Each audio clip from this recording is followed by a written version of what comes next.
class, as you know, my name is Rose Holloway. I would like to first start off by saying that I chose this topic because I feel like it's something that we all can relate to. If you haven't experienced this situation yourself, you know somebody who has. Okay, so how many of us here are familiar with the term shacking up? Well, I have heard it all my life. My grandmother grew up as a Baptist. She had 11 children by the first man she had ever been with. Of course, they didn't stay together until they were married. My mother followed suit. She had 7 children by the first man she had ever been with. And of course, they never stayed together until she got married. And also, my mother was a Jehovah's Witness. So, I have heard the term shacking up all my life, like all my life. So, how many of us here is familiar with the term cohabitation? It means living together before marriage, engaging in sexual activities with your partner. In 2008 study, Rutgers researchers found that cohabitating couples tend to have a weaker sense of couple identity, less willingness to sacrifice for each other, and lower desire to see the relationship go long term. I have to say I disagree with Rutgers that cohabitation to me is very necessary. I mean, come on, I don't know how you grew up in your parents' house, but back in the day when my grandparents had a farm with cows and pigs and all that stuff, they had a freezer and a smokehouse full of food.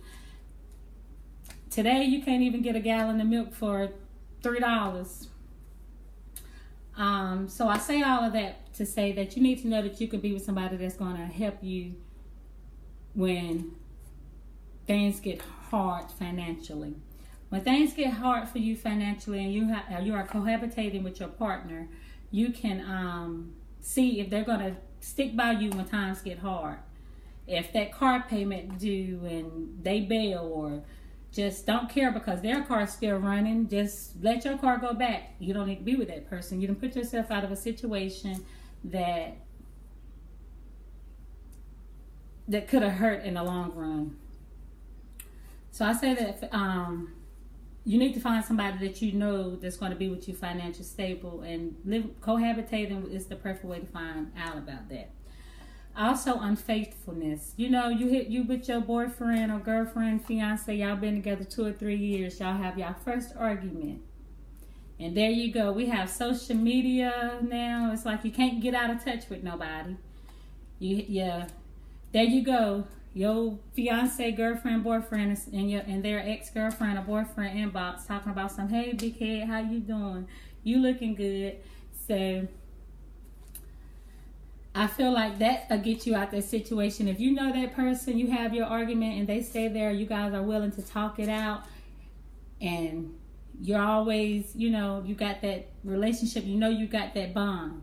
And you're not bumping heads, you're not fussing about the dishes in the sink because the dishes and all, you know who's to do the dishes, who do this, things are not just set up for women and men, for the women to stay at home barefoot and pregnant, and for men to go out and do work. Now it's too expensive, which goes back to the financial thing. So it's going to always come back to that in all situations in today's world.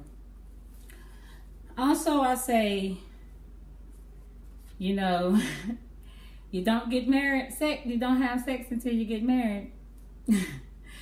I feel like cohabitating before marriage, before living together, cohabitating is necessary in that situation also, because you don't want to put yourself in a situation where you're not happy with nobody sexually. And then in the long run, that's when I feel like that may cause a problem. I feel like you should be with somebody that you are very comfortable with and not just dealing with it because of your marital status. I feel like you should find you somebody